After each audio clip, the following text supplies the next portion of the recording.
Hello বন্ধুরা, আমি মনীষা চলে আসছি আবার একটা নতুন ব্লগ নিয়ে। আজকে চলে আসলাম এই বাড়ি বলতে শ্বশুরবাড়ি।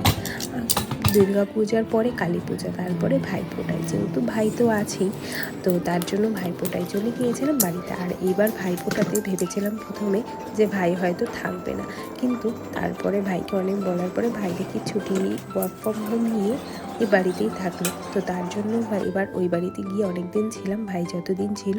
তো ভাইও আজকে চলে গিয়েছে আর আমিও আজকে এই বাড়ি চলে আসলাম। তো তারপরেই বাড়িতে চলে আসার পরে দেখে বুঝতেই পারলাম যে এই কয়দিন বাড়িতে ছিলাম না, তো ঘরের অবস্থা খুবই খারাপ। তো তার জন্যই সব জামা কাপড় যা যা দিওয়ালিতে পরা হয়েছিল সব কিছুই নিয়ে চলে গেলাম ওয়াশিং মেশিনে দেওয়ার জন্য। তারপরে এখানে নিজেকে একটুখানি ক্লিন আপ করার পরে আবার নিজের ক্লিন আপ করার পরেই চলে গেলাম ঘরের ক্লিন আপ করতে, যেটা অত্যন্তই জরুরি ছিল। যেহেতু 7 দিনের মতন মোটামুটি 6 দিনের মতন মোটামুটি বাড়িতে ছিলাম না, যদিও হাজব্যান্ড বাড়িতে 2 দিন ছিলই, কিন্তু তবুও হাজব্যান্ড বাড়িতে থাকলেও কোনো সেরকমভাবে তো ওরকম গোছানো থাকে না, সব কিছুই মোটামুটি উলটপালট ছিল।